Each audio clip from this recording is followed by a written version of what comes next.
Hello అండి. ఈరోజు మన కిచెన్‌లో చాలా ఈజీగా, సింపుల్‌గా, హెల్తీగా చేసుకునే 2 రకాల బ్రేక్‌ఫాస్ట్ రెసిపీస్‌ని ఎలా చేయాలో చూపించబోతున్నానండి. అబ్బబ్బా! మళ్ళీ చపాతీలనేవాళ్ళు ఒక్కసారి ఇలా చేసుకున్నారంటే మళ్ళీ మళ్ళీ చేసుకుంటారండి. రెగ్యులర్‌గా తినే ఇడ్లీ, దోస, ఉప్మా, చపాతీ అలా కాకుండా ఇలా కొత్తగా ట్రై చేయండి. పిల్లలు, పెద్దలు కూడా చాలా ఇష్టంగా తింటారు. 1, 2 అయితే అస్సలాగరండి. మరి ఇక ఆలస్యం చేయకుండా హెల్తీగా, టేస్టీగా బ్రేక్‌ఫాస్ట్‌ని ఎలా చేయాలో చూద్దాం రండి. ముందుగా ఇక్కడ నేను ఒక మిక్సింగ్ బౌల్ తీసుకొని దాంట్లో 3 కప్పుల గోధుమ పిండి వేసుకుంటున్నానండి. మీరు కొలతలు కప్పు, గ్లాసు దేనితో అయినా తీసుకోవచ్చు. నేనైతే ఇక్కడ కప్పు కొలతల్లో 3 కప్పులు తీసుకున్నాను. ఇలా 3 కప్పుల గోధుమ పిండి తీసుకున్నామంటే పావు కప్పు అదే కప్పుతో పావు కప్పు దాకా మనం సూజీ, బొంబాయి రవ్వ, ఉప్మా రవ్వ అంటారు కదండీ, అది వేసుకోవాలి. ఇక్కడ నేను సన్నగా కట్ చేసుకున్న ఉల్లిపాయ ముక్కలు ఒకటి వేసుకున్నాను మీడియం సైజు. సన్నగా కట్ చేసుకున్న పచ్చిమిరపకాయలు 2 వేసుకోవాలండి. సన్నగా కట్ చేసుకున్న పావు కప్పు దాకా కొత్తిమీర, ఒక టమాటో మీడియం సైజు ముక్కలుగా కట్ చేసుకోవాలండి. కరివేపాకు కూడా ఇలా సన్నగా కట్ చేసుకొని వేసుకోవాలి. ఇప్పుడు దీంట్లో నేను 2 గుడ్లు ఇలా పలగొట్టి వేసుకుంటున్నానండి. మీరు గుడ్లు ఇష్టం లేని వాళ్ళు దీని ప్లేస్‌లో పావు కప్పు దాకా పెరుగు అయినా వేసుకోవచ్చు. ఇప్పుడు ఇలా వేసుకున్న తర్వాత దీంట్లో ఒక టీ స్పూన్ దాకా ఆయిల్ వేసుకొని బాగా మిక్స్ చేసుకోవాలండి. టేస్ట్ అయితే చాలా చాలా బావుంటదండి. ఇప్పుడు కొద్దిగా వాటర్ వేసుకుంటూ బాగా మిక్స్ చేసుకోవాలి పిండిని మనం. ఫస్ట్ టైం నా ఛానల్ చూస్తున్న వాళ్ళు ప్లీజ్ నా ఛానల్‌ని సబ్స్క్రైబ్ చేసుకోండి, లైక్ చేయండి, పక్కనున్న బెల్ ఐకాన్‌ని ప్రెస్ చేయండి. ఇలా ప్రెస్ చేయడం వల్ల నేను పెట్టే వీడియో నోటిఫికేషన్ ముందుగా మీ హోమ్ పేజ్‌కి వస్తాయి. ఇలా ఉండలు లేకుండా బాగా మిక్స్ చేసుకున్న తర్వాత రుచికి సరిపోయినంత ఉప్పు వేసుకోవాలి. చూడండి, నాకు కన్సిస్టెన్సీ కాస్త గట్టిగా అనిపించింది. మళ్ళీ కొద్దిగా వాటర్ యాడ్ చేసుకొని బాగా మిక్స్ చేసుకొని స్టవ్ మీద ప్యాన్ పెట్టుకొని ప్యాన్‌ని ఇలా ఆయిల్‌తో గ్రీస్ చేసుకోవాలండి. ఒక హాఫ్ టీ స్పూన్ దాకా ఆయిల్ వేసుకొని ఈక్వల్గా స్ప్రెడ్ చేసుకున్న తర్వాత ఇప్పుడు దీంట్లో పిండి వేసుకోవాలండి. ఇలా 1.5 గరిటెలు పిండి వేసుకొని మనం ప్యాన్ని ఇలా తిప్పితే పల్చగా చాలా బాగా వస్తుందండి బ్రేక్ఫాస్ట్ అనేది. చూడండి, ఇలా మూత పెట్టేసి మీడియం ఫ్లేమ్లో ఉడికించుకోవాలండి ఒక 5 నిమిషాల పాటు. ఇలా ఒకవైపు చక్కగా కాలిన తర్వాత మరోవైపుకి తిప్పుకోవాలండి. మంటను లో ఫ్లేమ్లో ఉంచితే ఎక్కువ టైం పడుతుంది. మీడియం ఫ్లేమ్లో ఉంటే తక్కువ టైంలోనే మనము ఈజీగా కాలుతుందండి. 2 వైపులా మంచిగా చక్కగా ప్లేట్లోకి తీసుకోవాలండి. వేడి వేడిగా తింటే అయితే చాలా రుచిగా ఉంటాయండి. ఇదే విధంగా మిగతా పిండితో 1 బై 1 వేసుకోవాలండి. చాలా తక్కువ ఆయిల్లో హెల్తీగా చేసుకునే బ్రేక్ఫాస్ట్ ఈజీగా, సింపుల్గా చేసుకోవచ్చు. నేనైతే ఇక్కడ సర్వింగ్ ప్లేట్లోకి సర్వ్ చేసుకున్నాను. చూస్తుంటేనే ఎప్పుడెప్పుడు తినాలనిపిస్తుందండి. పిల్లలు, పెద్దలు కూడా చాలా ఇష్టంగా తింటారు. ఎలాంటి చట్నీ లేకపోయినా ఒట్టిగా తిన్నా కూడా చాలా బాగుంటాయండి. నేనైతే ఇక్కడ పచ్చడితో సర్వ్ చేస్తున్నాను. రుచి అయితే చాలా బాగుంటుందండి. ఇలా టిఫిన్లో చేసి పెట్టండి, పిల్లలు టిఫిన్ మొత్తం ఖాళీ చేసేస్తారు. అంత టేస్టీగా ఉంటాయి. 1, 2తో అయితే అస్సలాగరండి.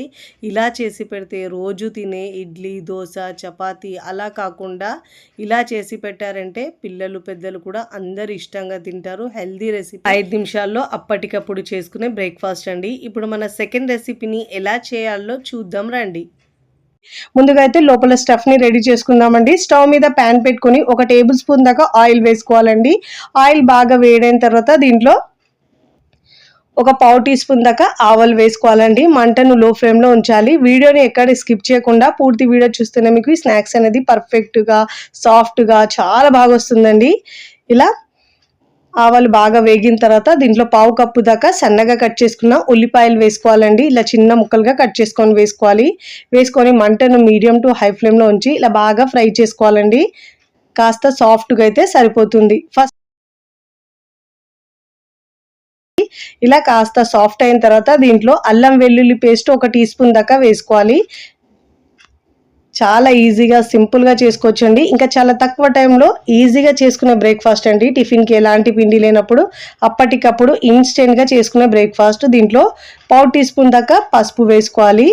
ఇప్పుడు దీంట్లో రుచికి సరిపోయినంత ఉప్పు వేసుకోవాలండి. ఉప్పు మీ టేస్ట్ని బట్టి ఎక్కువ తక్కువ యాడ్ చేసుకోండి. ఇప్పుడు ఇలా ఉప్పు వేసుకున్న తర్వాత ఇప్పుడు దీంట్లో సన్నగా కట్ చేసుకున్న ఒక పచ్చిమిరపకాయ వేసుకున్నానండి. ఎందుకంటే దీంట్లో కొంచెం కారం కూడా వేసుకుంటాం కాబట్టి పచ్చిమిరపకాయలు కాస్త తగ్గించి వేసుకోవాలి. ఇప్పుడు ఇలా అన్ని ఇంగ్రీడియంట్స్ వేసుకున్న తర్వాత స్పూన్తో బాగా మిక్స్ చేసుకోవాలండి. మంటను మాత్రం లో ఫ్లేమ్లో ఉంచి ఇలా బాగా ఫ్రై చేసుకోవాలి. ఇప్పుడు ఇలా బాగా ఫ్రై చేసుకున్న తర్వాత దీంట్లో కట్ చేసుకున్న క్యాబేజ్ వేసుకోవాలండి. క్యాబేజ్ నేను ఒక హాఫ్ కప్ దాకా వేసుకున్నాను. చిన్న ముక్కలుగా వేసుకోవాలండి. మీరు ఉంటే దీంట్లో పన్నీర్ కూడా వేసుకోవచ్చండి. నా దగ్గర పన్నీర్ లేదు కాబట్టి వేయట్లేదు. దీంట్లో ఒక పావు కప్పు దాకా ఇలా తురిమిన క్యారెట్ కూడా వేసుకోవాలండి. ఇలా వెజిటేబుల్స్ తినని పిల్లలకు ఇలా హెల్తీగా చేసి పెట్టండి. చక్కగా చాలా ఇష్టంగా తింటారండి. టేస్ట్ అయితే భలే ఉంటుందండి. ఇప్పుడు ఇలా బాగా మిక్స్ చేసుకోవాలి. మిక్స్ చేసుకొని మంటను లో ఫ్లేమ్లో ఉంచుకొని ఇక్కడ పిండి కలుపుకుందామండి. ఇప్పుడు మిక్సింగ్ బౌల్ తీసుకున్న తర్వాత దాంట్లో 1 కప్పు గోధుమ పిండి వేసుకోవాలండి. ఇలా గోధుమ పిండి వేసుకున్న తర్వాత దీంట్లో రుచికి సరిపోయినంత ఉప్పు వేసుకోవాలి. ఇలా ఉప్పు వేసుకున్న తర్వాత ఉప్పులో పిండిని బాగా మిక్స్ చేసుకోవాలండి. విస్కరు లేదంటే స్పూన్తో అయినా మిక్స్ చేసుకోవచ్చు. ఇప్పుడు ఇలా బాగా మిక్స్ చేసుకున్న తర్వాత దీంట్లో కొద్దిగా వాటర్ వేసుకుంటూ వీడియోలో చూపించిన ఈ కన్సిస్టెన్సీలో మనము పిండిని కలుపుకోవాలండి. ఇలా వీడియోలో చూస్తేనే మీకు పర్ఫెక్ట్గా తెలుస్తుందండి. కొద్దిగా వాటర్ వేసుకోవాలి. ఒకటేసారి వాటర్ వేసుకుంటే బ్యాటర్ అనేది చాలా పల్చగా అయిపోతుందండి. కొద్దిగా వాటర్ వేసుకుంటూ పిండిని మిక్స్ చేసుకోవాలి. అప్పుడే మనకు కన్సిస్టెన్సీ అనేది పర్ఫెక్ట్గా వస్తుంది. చూడండి, ఇలా ఎక్కడ ఉండలు లేకుండా బాగా మిక్స్ చేసుకోవాలండి. ఇలా విస్కర్తో మిక్స్ చేసుకుంటే మనకు తొందరగా అవుతుందండి. లేదంటే స్పూన్తో కూడా మిక్స్ చేసుకోవచ్చు. కాస్త టైం ఎక్కువ పడుతుంది. చూడండి, కన్సిస్టెన్సీ వీడియోలో చూపించిన విధంగా ఇలా ఉండాలండి. కాస్త జారుగా ఉండాలి, మరి పిండి పల్చగా ఉండొద్దండి. ఇప్పుడు మూత పెట్టేసి ఒక 5 నిమిషాలు పక్కకు పెట్టుకుందామండి.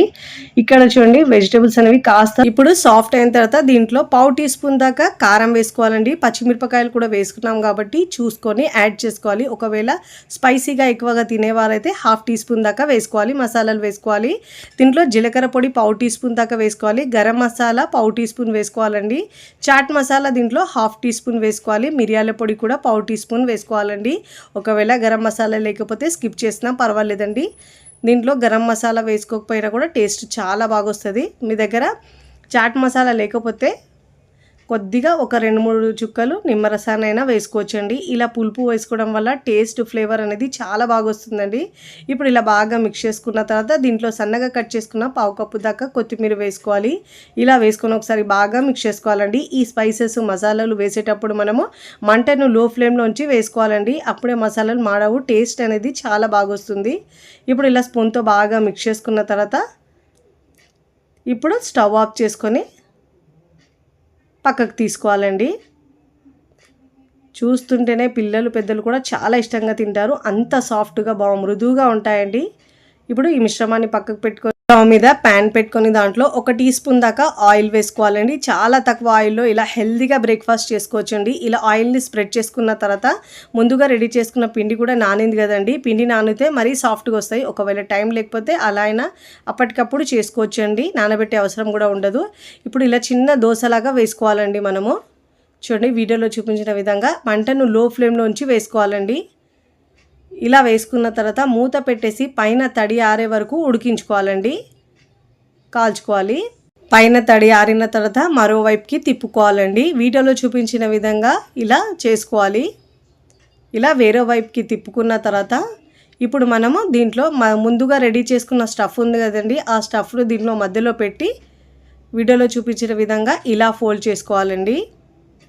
ఇలా సైడ్కి ఉంచేసి మనము 1 టేబుల్ స్పూన్ దాకా వేసుకోవాలి. ఇలా వేసుకున్న తర్వాత ఒక సైడ్ నుంచి లేపి ఇలా ఫోల్డ్ చేసుకోవాలి. ఇలా ఫోల్డ్ చేసుకొని మనము ఇలా కాస్త లైట్గా ప్రెస్ చేస్తే మనకు అది ఇలా మనం ప్రెస్ చేస్తే ఈ మిశ్రమం అనేది బయటికి రాకుండా ఇలా క్లోజ్ అయిపోతుందండి. వీడియోలో చూపించిన విధంగా ఇలా గరిటెతో మనం ఇలా స్పూన్తో ఇలా ప్రెస్ చేయాలి. అన్ని వైపులో ఇలా క్లోజ్ చేసుకోవాలండి. ఇలా ఒకవైపు చక్కగా కాలిన తర్వాత మరోవైపుకి తిప్పుకోవాలి. 2 వైపులా మంచి గోల్డెన్ కలర్ వచ్చే వరకు కాల్చుకోవాలండి. చపాతీలా అన్ని వైపుల్లో కాల్చుకోవాలి.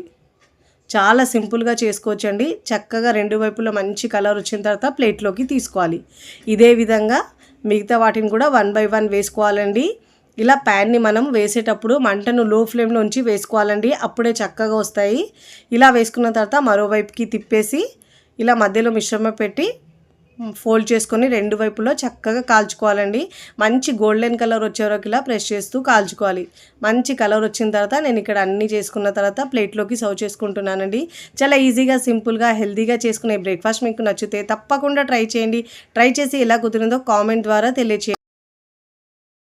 పిల్లలు పెద్దలు కూడా చాలా ఇష్టంగా తింటారండి. రోజు తినే టిఫిన్ బోర్ కొడితే ఒక్కసారి ఇలా కొత్తగా ట్రై చేయండి. రుచి చాలా చాలా బాగుంటుందండి. తిన్న కొద్దీ తినాలని తుంచితేనే తెలుస్తున్నాయి ఎంత సాఫ్ట్గా వచ్చినాయి. 1-2 అయితే అస్సలాగరండి. వీడియోని లైక్ చేయండి. లైక్ చేసి హై బటన్ని నొక్కండి. ఫ్రెండ్స్ ఫ్యామిలీకి షేర్ చేయండి. మరికొన్ని టేస్టీ సింపుల్ క్విక్ రెసిపీస్ కోసం నా ఛానల్ని సబ్స్క్రైబ్ చేసుకోండి. Thanks for watching. బాయ్.